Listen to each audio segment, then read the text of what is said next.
हराना किसी के बस की बात नहीं थी, न देवताओं के, न किसी अस्त्र के, न किसी शक्ति के। तब ब्रह्मांड ने एक फैसला किया, अगर भगवान धरती पर नहीं आए तो धर्म का अंत निश्चित था। ये वो कहानी है जो स्वर्ग में लिखी गई और अयोध्या में जन्मी।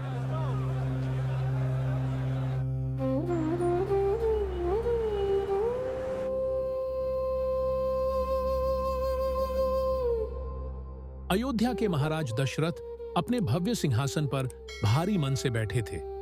उनके पास शक्ति थी, वैभव था, यश था, पर नहीं था तो बस एक वारिस, कोई पुत्र नहीं जो उनके राज्य और वंश को आगे ले जाए।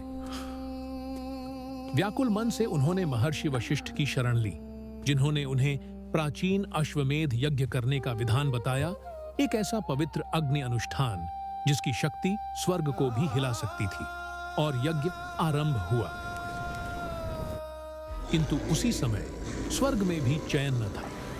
लंकापति रावण ने साक्षात ब्रह्मा जी से अमृता का वरदान प्राप्त कर लिया था और वह तीनों लोकों में तांडव मचा रहा था। देवता भय से कांप रहे थे। कोई शस्त्र नहीं, कोई देव नहीं जो उसे रोक सके।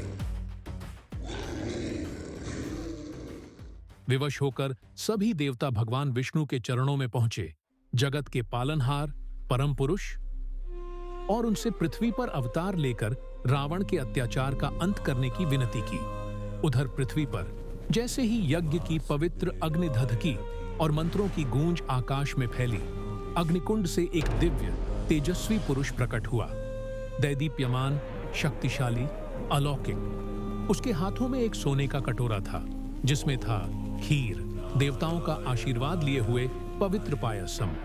उसने वह कटोरा महाराज दशरथ के हाथों में रख दिया। इसे अपनी रानियों को दीजिए, उस दिव्य पुरुष ने आदेश दिया। आपकी मनोकामना पूर्ण होगी। महाराज आनंद से कांपते हुए महल की ओर चले। उन्होंने वह पायसम अपनी तीनों प्रिय रानियों को दिया, कौसल्या को, कैकेयी को और सुमित्रा को। समय बीता और फिर जीवन आया। महारानी कौसल्या ने राम को जन्म दिया, महारानी कैकेयी ने भरत को, और महारानी सुमित्रा ने 2 पुत्रों को, लक्ष्मण और शत्रुघ्न को। 4 पुत्र, 4 राजकुमार। अयोध्या में आनंद की लहर दौड़ गई। पर राम कोई साधारण राजकुमार नहीं थे। वे स्वयं भगवान विष्णु के अवतार थे, मानव रूप में जन्मे, इस धरती पर चलने के लिए, अंधकार का सामना करने के लिए और धर्म की पुनर्स्थापना के लिए।